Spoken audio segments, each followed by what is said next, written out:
Welcome everyone to another episode of Afikra Conversations. Our special guest joining us today is Michel Moushabeck, who is a writer, editor, translator, publisher, and musician of Palestinian descent. He is the founder of Interlink Publishing, a 35-year-old Massachusetts-based independent publishing house specializing in fiction and translation, history, and current affairs, illustrated children's books, and award-winning international cookbooks.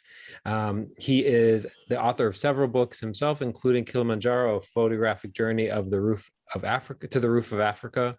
Most recently, he co-edited the winter issue of the Massachusetts Review, focusing on Mediterranean literature, and contributed a piece in Being Palestinian, Personal Reflections on Palestinian Identity in the Diaspora. He is the recipient of NYU's Founders Day Award for Outstanding Scholarship, the Arab American Anti-Discrimination Committee's Alex Ode Award, and the Palestinian Heritage Foundation Achievement Award. He serves on many boards. We are excited for him to be here. Michel, thank you so much for taking the time to join us today. Thank you very much, Mikey. I'm delighted to be with you, albeit virtually, and I'm really honored to be part of the Afikra Conversation event. You guys are doing really amazing work, and I have enjoyed many past Afikra conversations, and I look forward to many more in the future. Wow, that's so nice of you so nice to hear from you, especially. So, Michel, I want to go back. I posted something about this today, but I first heard your name many years ago through a mutual friend that we have, who said to me, right when I was starting Afikra, Sandy Miller said to me, it sounds like you should meet my friend Michel, who way back when in Brooklyn was working on his publishing house, Interlink, and it sounds like you guys have a lot in common in terms of your interests. So let's go back to the 80s. Okay. What do you remember about Brooklyn in the 80s? And whoa. Those are pictures of Fifth Avenue and Court Street in Brooklyn in the 80s, Yeah. Which you live close to. I did. I lived just down the road from there. You know, I lived in Cobble Hill before I moved to Park Slope, and it's an incredible, lively neighborhood. And my friend Sandy Miller and I were the only two publishers in Brooklyn at the time. Now, of course, there's so many great publishers who are based in Brooklyn. And it was back in 1987, and I published adult books, and my friend published children's books. And yeah, we started literally in the same month. We started going together to the Frankfurt Book Fair and international book fairs. But I have so many fond memories of living and working in that neighborhood. And I very much remember that story you are showing over there, because when I started, you know, I didn't know anything about publishing. And I remember my very first book, I rented basements on that street to store my books, and a big 18-wheeler truck arrives in front of the store, and they said, "You have a forklift. Where is your warehouse?" And then I said to the truck driver, I said, "I'm going to treat you to a great lunch today." So I took him to the Moroccan restaurant on the block on Atlantic Avenue. And I talked to the chef, my friend there. I said, "Keep him there as long as possible to give me enough time to unload the truck into this basement." So yes, it was great. I mean, I was straight out of college when I started Interlink, and I had no clue about how a book is edited or published or produced or marketed or distributed, whatever. I was just a passionate lover of literature and a radical student wanting to make a difference, really. So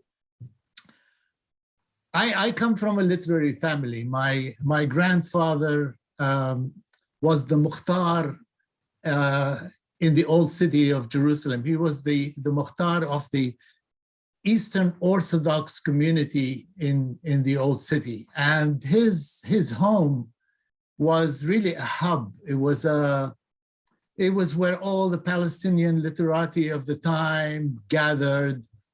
And my parents, however, after experiencing multiple exiles, they had hoped that I would come to the US and become an investment banker or a highly paid accountant. But I ended up as an editor and a publisher, and I think they were a little disappointed in that. But here I am, at that time, I was a young Palestinian student and coming from war-torn Beirut, because that's where I lived. I was born in Beirut and I grew up there and lived there all my life until that point that I left during the civil war in Beirut. I was 19 years old. And coming to America really was an eye-opening experience. I quickly embraced the values of democracy and civil liberties and freedom of speech and all that, but I was shocked to learn how little people I met knew about where I came from. And I was getting really tired of having to say to people, I'm not from Pakistan, I am from Palestine. And I was really angered by the fact that most people I met at that time were unaccepting of Palestinian history and narrative. And so when I finished university, I also met a lot of people, and I found out that they had very little exposure to African literature, Arab literature, Latin American literature. So it was at that point in my life that I decided to shift gears from academia and start a publishing house. So that's how. Let me ask you a question. So the byline on the logo is Interlink Publishing, changing the way people think about the world. And I want to read a quote that from an interview that you gave recently. You said, "I'm convinced that if Americans learned more about Arab history and culture, if they read more of our literature, they would be less inclined to bomb us, invade us, occupy us, drone us, or support the occupation of our lands. They would be less likely to misunderstand us, vilify us, and racially profile us." I'm curious, is that how you felt in the beginning? And if that is how you felt in the beginning, is your belief in that statement, has it become stronger or weaker over the course of 40 years of working on this stuff? Still to this day, Arabs and Muslims in America remain vilified, racially profiled, where we are still public enemy number one.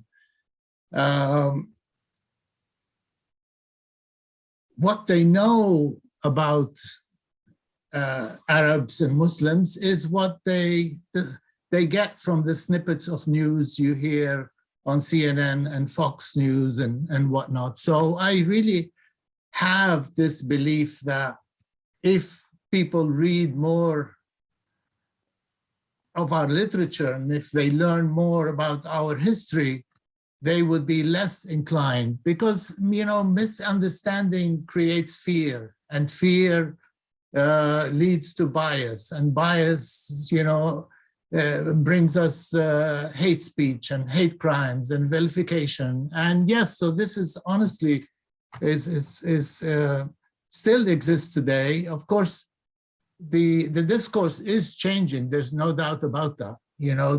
I've seen a huge change, especially when it comes to, support for Israel and whatnot. This is really changing in the United States. But if you go to, to the South or the Midwest, you still see and meet a lot of people who have never met an Arab or a Muslim.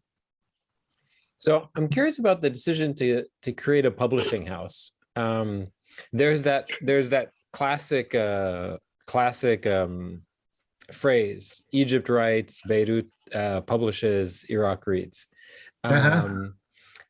So growing up in the 60s and 70s in Beirut, did you feel that sense? Did you feel like, oh, I'm at a center of, I'm at a publishing center?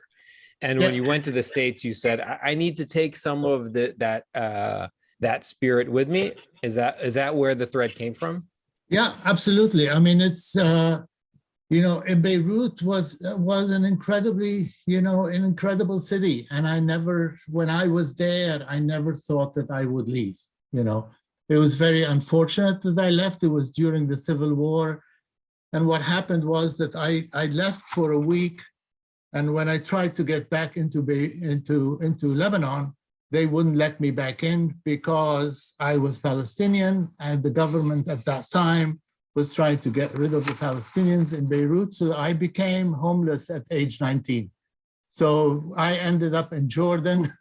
Well, your parents were still based in Beirut. You went away for college. You came back still in Lebanon, and I was still at university. And I ended up in Jordan, and finally came to New York. And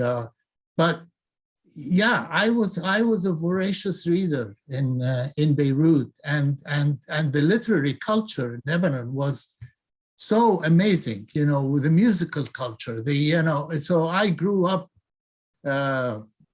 surrounded by great literature, great music, great art, and So yes, and when I came to America, I became really determined to bring the best of the world's contemporary literature in translation, and especially bring to North American readers the once unheard voices of writers who have achieved acclaim in their home countries, but whose voices are unheard in the West, and especially women writers. So that was really important for me in the beginning. And I also wanted to share with the English-speaking readers the beautiful Arabic and North African literature that I grew up with and I so much loved before coming to the United States. So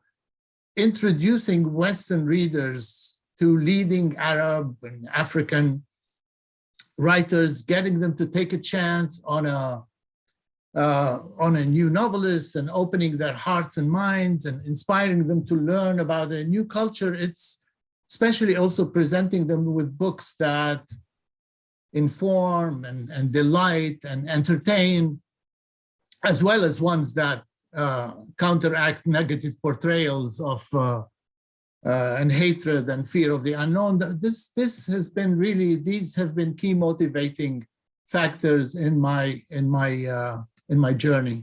Yeah. What do you think made you a good editor? And do you think of yourself as being a good editor? And were you one in the 80s when you started? I was not one in the 80s, no, but I am now, yes. So what were you not good at then that you've since become better at? I mean, I was, I had read a lot in my lifetime, and that makes you a good reader, a good maybe editor. But of course, I had to study it also. I bought the Chicago Manual of Style, and I studied it from cover to cover. But I had a good eye, for literature, and I'm in a way I'm in a unique position because, especially when it comes to Arabic fiction and translation, is because I have never come across an Arab novel or a novel written originally in Arabic that could not have benefited from the eyes of a good editor. It's sadly in the Arab world, the editing culture is still at a developing stage. There are publishers who do editing, but traditionally publishers in the Arab world are also printers. So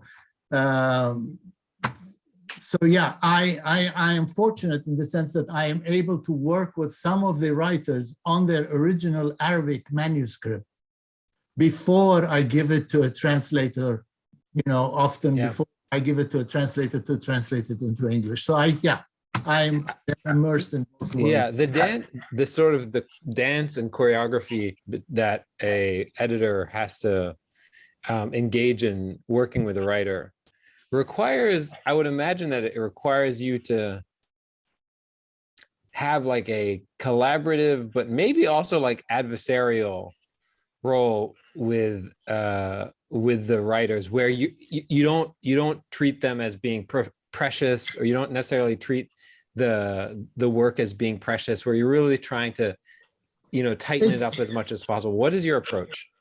Well, it's never adversary. I can tell you that. It's a really close collaboration. And of course, there's always resistance on the part of the writers, but it's a negotiation. And it's, a writer can sometimes convince you that, this is not the way I want to do it. And you can sometimes convince them otherwise. But at the end of the day, and after doing this for so many years, we do have a reputation out there. And a lot of the writers who have come to us know that we take great care with every aspect of the publishing process, including the editorial part. And they have come to trust us. And I have a lot of trust from a lot of my authors, who later on, after you're done working on a manuscript, of course, everybody raves and thanks you once they see the starred reviews coming through, and they realize that, I think this is, it's great. They're happy. Yeah. So yeah, it's developing trust. That's what the process is really when you're working on a collaboration on a manuscript. What is one message that you would, if you could sort of impart one message to every single aspiring novelist, let's focus on sort of fiction, coming out of the Arab world over the next, let's say, 20 years. If there was one message that you want to tell everyone as saying, like, please don't don't forget this thing. Everyone seems to forget this. Everyone makes this mistake. What would your message be?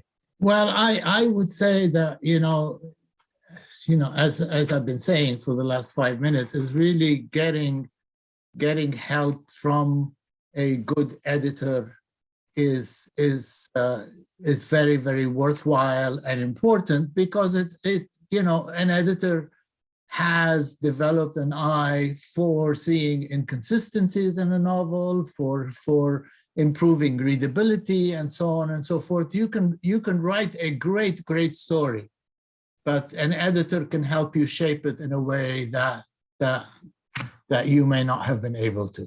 Yeah. Let's talk a little bit about the kind of the business of Interlink, and think about where readers come from and who's actually buying these books, and has that changed over the years, over the decades? Over the past 3.5 decades, I've really had the privilege of working with some of the best and most brilliant minds of my generation. Yeah. And that has developed a loyal readership to the books that we publish. Now, of course, in the early days, my passion was always, publishing fiction, but I realized early on in my life that I wasn't going to be able to publish the type of books I want to publish and still make a living and support the family on fiction and translation. In the early days, I could sell 500 copies and the books would be used in comparative literature classes and so on and so forth. But it's really still to this day, it's incredibly hard to to get Americans to take a chance on an unknown writer, especially from the Arab world or Africa or elsewhere. But American interventionist wars has contributed to an increased interest in learning about the history of the Middle East and Arabic literature also. And there are more and more colleges and universities now are using literature in translation in comparative literature classes, women's studies, history classes, so on and so forth. So we attend all these conferences, and I place the books in the hands of educators and professors who use them in class. That has helped enormously to generate more sales for literature in translation. You know, in the United States, which is very, very shameful, less than 3% of all translated, of all published books are books in translation, which is extraordinary, you know, unlike Europe, of course. Yeah, so. Is there a sort of a gold standard for, you know, literature in translation, or sort of like world literature, that section of Barnes and Nobles? Is there a sort of a gold standard of some region that has really broken through the mainstream in the States? You know, from my experience, Barnes and Noble would not know what to do with a fiction fiction in translation, especially not the type of books that we publish, and we don't depend on Barnes and Noble to do that. However, we do have a lot of support from indie booksellers throughout the United States who really hand sell a lot of our novels. And also, I do want to mention that as hard as it is publishing fiction and translation, it is also rewarding and can be profitable if you do it right and you stick around long enough. There was a piece in the New Yorker about a year ago, and the headline of the piece was the 10 best novels, Arabic fiction novels from the Arab world. And out of the 10, Interlink had published 6 of those.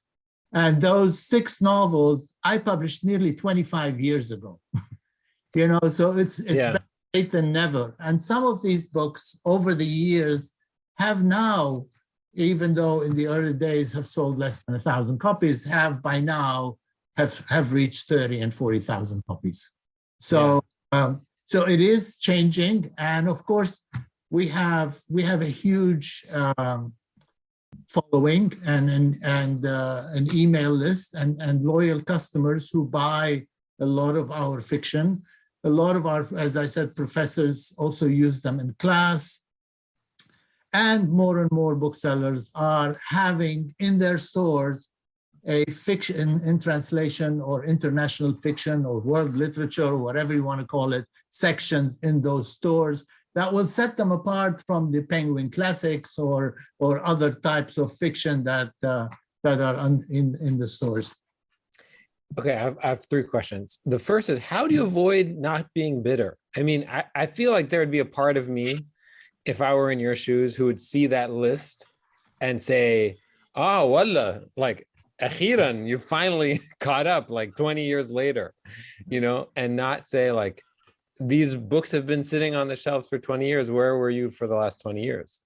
You know, I do understand it. And I sometimes walk into a bookshop, and if I don't find my books on the shelves, I get upset and I walk out. But on the other hand, I'm an optimist and I keep at it. And I see the change from year to year, from month to month.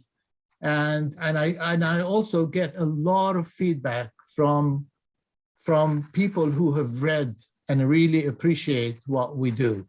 So that, you know, is makes it for me, you know. Okay. Receiving an email from somebody saying, thank you for, for introducing us to this writer or that writer or whatnot, and thank you for all that you do. That is enough for me. Yeah. Okay. Second question. Let's say a high school teacher is on this call and says to you, or a high school teacher watching the YouTube video next week says to you, I want to do a unit on literature written in Arabic and translation. And I want to feature 5 titles that are not the sort of classic titles that have, tens of thousands of books sold every single year. Are there 5 ones that you would be so excited to recommend? These are 5 a great representation of the breadth, stylistically, thematically, geographically, that you would be excited to recommend. Yes, I mean, we don't really specialize in YA novels, but to be honest with you, we're starting to, because there aren't that many literature YA novels written for that age group, and it's so important and it's so lacking in this country. So we have commissioned a number of YA novels. YA is young adult novels. YA is young adult for middle school and high school students. We have published a couple in the past, and some of our fiction also is easy enough, for high school students to read. One of the best examples of a YA novel that we published is written by Rafiq Shami, who is a Syrian novelist, really huge. He lives in Germany, and we translate his fiction from the German. And the YA novel that I always recommend, it's called A Handful of Stars. And it tells the story of a young boy who aspires to become a journalist, and he follows people around in Damascus and writes all kinds of comments about what he sees. And so it's a beautifully written novel, and I recommend it. We are publishing in a couple of months the first ever YA novel that deals with the Israeli apartheid and Israeli occupation. It's called Ida in the Middle, and it's written by Nora Lester Murad. And then it has a young Palestinian American protagonist where she, in her class, she is given asked to put together a passion project and write about a passion. And one day she discovers, a jar of olives in her home that her mother's sister had given them before she died, and they were olives from Palestine. And she eats these olives, and she finds herself transformed and in Palestine, and tells the story of the family and all. So it's beautifully written, but it's the first time ever that very sensitively deals with identity, with life under Israeli occupation. Yeah. So these are 2 novels. I can go on for. No, that's fantastic. I wonder if you could just add 2 not just adult novels as well to sprinkle in. For adult novels, we are publishing this next month a brilliant novel by Jumaina Haddad, who I'm sure you've heard of, is Lebanese award-winning Lebanese writer and journalist and human rights activist, and it's called The Book of Queens. And The Book of Queens is it's a family saga that spans 4 generations of women caught in the tragic turf wars and suffering of the Middle East, starting with the Armenian genocide, going through Israeli occupation of Palestine, all the way to modern day wars and struggles between Christians and Muslims in Lebanon and Syria.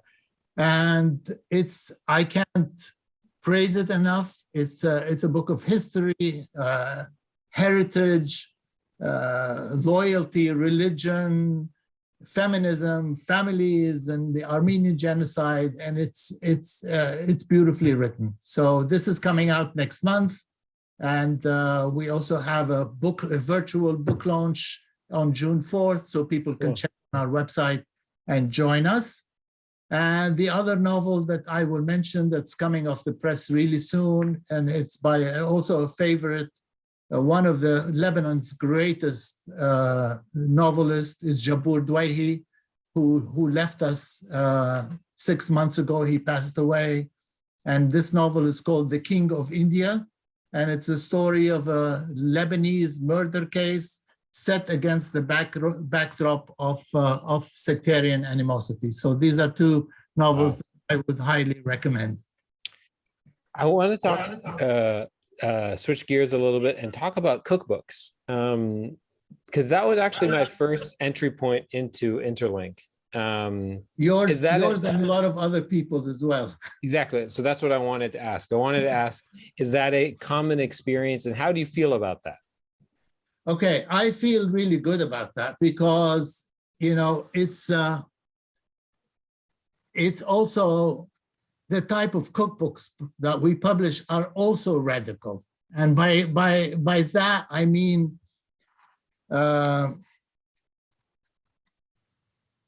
what sets us apart from everybody else in mainstream publishing who's publishing cookbooks is the fact that every one of our cookbooks doubles as a cultural guide. You know, what I look for and what my staff look for when they're commissioning cookbooks is great writing. We look for anecdotes, we look for background information on a culture or a place, as well as amazing photography and great recipes and so on and so forth. So our cookbooks, you know, have also brought us a lot of readers of literature and translation, you know. So they've all won all the major awards. Over the last few years, we've won every single major award in the cookbook industry, from the James Beard to the Art of Eating Prize so yeah. And to give you an example. Yeah, go ahead. I was going to give you an example. We are the first publisher to use the word Palestine on a cookbook. Before Judy Kalla, the author of Palestine on a Plate, as you're showing here, she went to other publishers before she came to us, and everybody told her, you know, we can't put Palestine. We have to change it to Middle Eastern or this or that or whatever. And of course, she refused. And when she came to us, we were thrilled about it because we would have put Palestine on a plate. It is what it is. And we followed it up with Baladi Palestine, a second cookbook by Judy Kalla. So yes, our cookbooks are also, you know, part of our mission. To describe them as to describe the approach as being radical means that there's a intent to disrupt, right? And it's almost as if these cookbooks are like Trojan horses. Yeah. Well, in a sense, yes. I mean, we published Parwana. It's recipes and stories from an Afghan kitchen, and it gives you the background history of Afghanistan, as well as the history of the invasion and the war. And so they also, not only are they written by people who are from those places, from those countries, you know, because what we do really more than anything else, we try to give you a non-Western experience and knowledge of a culture, you know. So they are written by people from that culture, and they tend to inform and educate, as well as delight and give you great recipes and what. But they give you a lot of context, the background history of that country, whether it's Aleppo or Palestine or Afghanistan or now Ukraine. Yeah. Well, okay, before we move on to the quick Q&A, I want to talk about something that I did not know about you before preparing for this interview, is that you're a musician and you're a very active musician. It seems to be a very big part of your life. Tell me a little bit about Layaali and about your passion for music. Well, music, music is my stress relief. I play music almost every day. I play for 30 years, I've played with Layaali Arabic Music Ensemble, which is a Boston-based classical music ensemble. And we started with the mission of increasing awareness of Arabic music and culture through concerts and recordings and workshops and so on and so forth. And we performed at international concert halls throughout the world, whether it be in London at the Peacock Theatre or Singapore at the Victoria Theatre or Carnegie. Yes,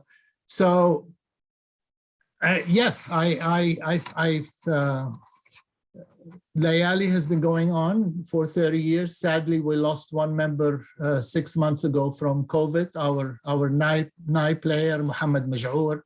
And it was, I still have not gotten over it. But we have not played throughout the pandemic for 2 years. Had a couple of virtual concerts, but I also play weekly. I play jazz weekly in my hometown. On Sunday, I'm playing with a flamenco guitarist. So music is an important part of my life. And whenever I have book readings, I always tend to bring in musicians or perform and intersperse some of the readings with music. So if we have a Moroccan writer, we play some Moroccan music. If we have Lebanese author, we play some Fairuz, and so on. So this begs the question: have you ever thought about starting a press and getting into music publishing as well? No, I'm afraid my plate is full. But over the course of 40 years, you'd never thought about it? No, it's way too much. Yeah. Nice talk, Mikey. I'm planting other seeds. Okay, I want to get to the quick Q&A, and then we'll open it up to questions from the audience. So what are you reading or watching right now? I'm sure the list is long, but maybe you can give some shout outs. Whoa, yeah, the list is long. Well, I read and work on manuscript all day, as you know. So for pleasure, I always have about 4 books on my bedside table. Well, now I have about 50 actually, but the 4 books that How big is this bedside table? Yeah, so I always have a novel, a history book, a biography, memoir, and a book of poetry next to me, close to me, that I read. Yesterday, actually, I finished reading a debut novel by an Arab American writer by the name of Sahar Mustafa. And she wrote a novel called The Beauty of Your Face. And I just loved it. It was so powerful and rich and complicated and great character development. And it was really beautifully written. So it tells the story of a Palestinian immigrant family set in the suburbs of Chicago. And it was wonderful. So I enjoyed that a lot. The other book I'm reading right now is I'm halfway through reading a biography of Oriana Fallaci, who is a legendary Italian journalist and agitator who always spoke truth to power. And she started as a fashion reporter, celebrity reporter, but ended up as the most famous war correspondent of the 20th century. So it's a great read. Amazing. Politics, I'm reading a book by Sylvain Sipel. He's a French journalist, award-winning journalist, and it's called the state of Israel versus the Jews. And it's translated from the French, and it's very insightful study of the clash between Israel's actions today and traditional values of Judaism. So it's a great read. What am I watching? You know, I love going to the cinema, but I have not been to the movies in 2 years, so I haven't really watched a lot. But I do have grandchildren now, and they made me watch an animation movie last week, which is so good. It's a Disney movie. It's called Encanto. Oh yeah, I watched it recently. Yeah, so good. The story was written by Lin-Manuel Miranda, who did the Hamilton, the musical Hamilton, and it was so good. And it tells the story of this family in the mountains of Colombia. And I said, finally, Disney got it right. You know, it was so everything about it was great. So I couldn't agree more. That's what I. All right, so we got a bunch of recommendations. So let's go to the next one. So, who would you love to shadow for a day, past or present? Whoa, this is a serious question. Okay, so I can't say I want to shadow, you know, Salma Hayek or something. Yeah, I have to. Why not? Sure. I have to think of something intelligent to say. No, be who you are. Salma Hayek is very intelligent. No, I'm joking. Well, I have edited 2 books over the last couple of years about the Dalai Lama. One, an illustrated biography that we published about a year ago, and one I sent to press last week. And I think His Holiness's evolution into a dynamic global leader, and what he has done for his people, and what he is doing to preserve, you know, Tibetan culture and heritage is nothing short of miraculous, you know. So his leadership, really informed by compassion and selflessness, is what we need in the world today. So I wouldn't mind shadowing him for a day, but I also wouldn't mind shadowing Vladimir Putin to see how, I want to see how his messed up mind works, you know. So, but there's a risk that I would strangle him before the day is out, and you know. I think the risk that he would strangle you is more likely than you strangling him. If he doesn't poison me first, that's what I was going to say, yes. Okay, let's keep going. What do people most misunderstand about your work?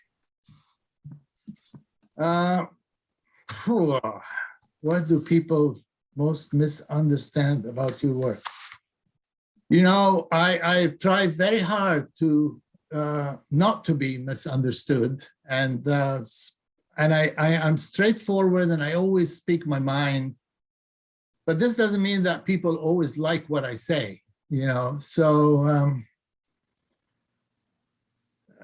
we talked about this a little earlier about why, you know, some Arab authors misunderstand the job of an editor, you know. So this is one of the things, you know, some writers really don't understand why sometimes it takes me a year or sometimes longer or 2 years to edit their work. And so this is one that I've been working on, and it's for a long time, and people still misunderstand the work of an editor. But other than that, I can't think of anything else at the time. Okay. I'm sure this is a long list, but whose work do you admire or are inspired by? Maybe somebody outside of the world of literature. Somebody out of the world of literature, you know, I am in awe of all the fearless young Palestinian protesters who continue to struggle for freedom and equality against the most vicious apartheid regime on this earth. The younger generation give me hope and give me confidence that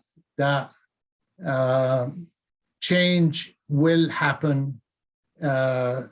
Not in my lifetime, maybe, but it definitely will. So I'm also inspired by the work of Omar Barghouti, who's the co-founder of BDS, the Boycott, Divestment, and Sanctions movement, who's garnered world attention and support and for its a very effective nonviolent movement. I'm inspired by Arundhati Roy. I'm inspired by the work of journalist Chris Hedges, for example, who's a very outspoken critic of US foreign policy. I'm also inspired by the amazing work of Chef Jose Andres, who is an incredible humanitarian. And, whenever there's a natural disaster or a political crisis, he and his team at World Central Kitchen are the first to arrive and start feeding thousands and thousands of people. He's a great person who I've met personally, and he has recently written a foreword to a book we're publishing in 2 months called Forever Beirut, Recipes and Stories from the Heart of Lebanon, which is a cookbook. And of course, he was and went to Lebanon immediately after the blast of August 2020. Yeah. And he wrote a great foreword to the book, and we are donating part of the proceeds to the Lebanese Food Bank, who has done an amazing work, after the blast and continue to do so today. Amazing. Okay, so we have one question in the chat, and we may have more as we get started. Fadia, go ahead. Hi. So I was curious about when you publish a book written in English by Arab or Arab American writers, do you market them in the Arab world? How's the reception for your books in the Arab world, which we're suffering now? I mean, it's very difficult to even have electricity to type. Thank you. Yes, to answer your question is, yes, of course, it's difficult in Lebanon today, but, my heart breaks for what's, it bleeds for what's happening in Lebanon, what's going on. We distribute our books throughout the world, really. We have representatives, we have distributors, we have agents who distribute all our books in the Arab world and the rest of in the Western world as well. So we have in Beirut, you can find our books at the Librairie Antoine. You can find our books at the Virgin Megastores and elsewhere. And the same in the Emirates and the Gulf. And there are logistical problems at the moment. I do understand that, and things are taking longer. But yes, we do try our best to have our books available throughout the Arab world too. Can I ask a follow-up to that, Michel? Yeah, sure. Are you engaged in the audiobook market? And how do you feel about that when people say, I want to listen to this on audiobook? The audiobook market is a thriving market, and it has expanded immensely, especially during the pandemic years. So we're really just beginning to think about that, and we just commissioned our first audiobook for Emil Habibi's The Secret Life of Saeed, which will out in a couple of months, but we have not really done more audiobooks. And also ebooks. During the pandemic, we've ramped up our production of the conversions of our books into ebooks. So you'll find at least 200-300 Interlink ebooks now available on various platforms. That's amazing. That's fantastic news. That helps with some of the distribution challenges in the region. My last question to you before we wrap up is, if you were to give yourself advice, that 1987 version of you, what advice would you give yourself at that point? Oh, this is a tough question.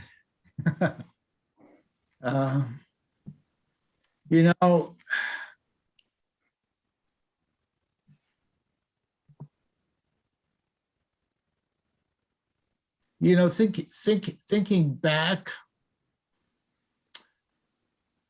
I would not do anything differently, as hard as things were in the early days. And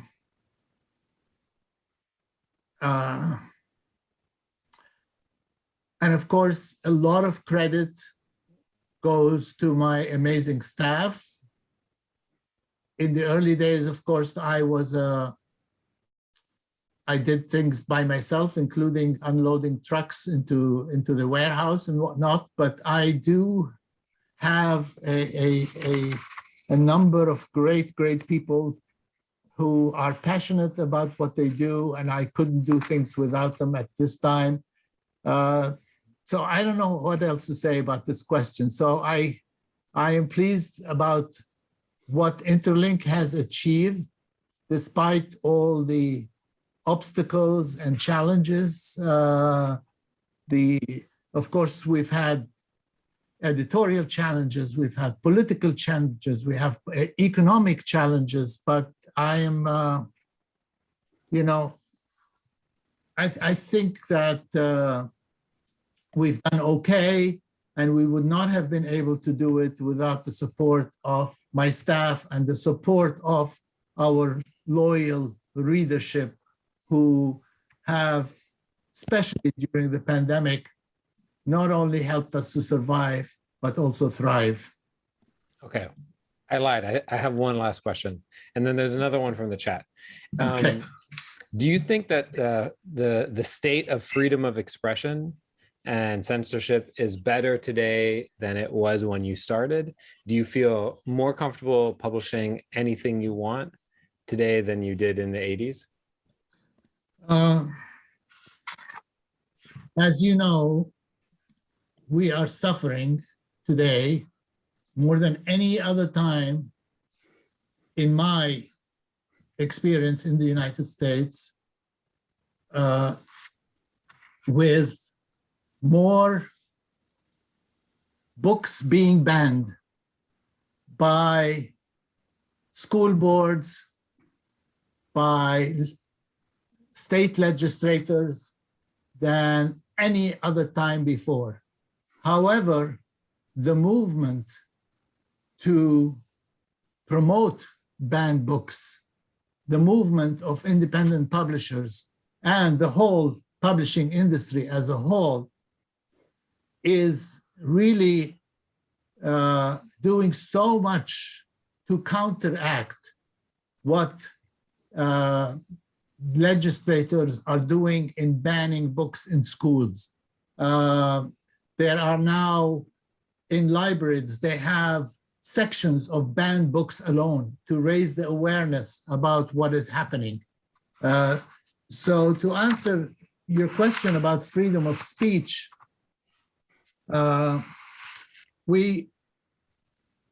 so long as there are consequences as a result of somebody's writing, we will publish them. We will support them. We will promote them. This year is the 100th anniversary of PEN, the organization that supports freedom of expression. And we just published a beautiful art book, a 500-page volume that narrates and tells the story of PEN from its inception in 1921 to this day. And I am a very active member of PEN International, and they are doing amazing work in raising the voices of people who have been silenced, people who have been imprisoned for their writing, and people whose voices are not being heard in the West as well. So amazing. Thank you so much. I'm an optimist, and there's tremendous hope in the industry. Yeah. Well, we're out of time. Michel, thanks so much for making the time. I really, really admire your work and your optimism. I'm very appreciative that you made time to join us today. Thank you so much, Mikey. It was great to be with you. All right, everybody, enjoy your day or your night wherever you are. We'll be back tomorrow with another conversation, and this will go up on YouTube and on our podcast feed tomorrow. So share it with anyone who may have missed it.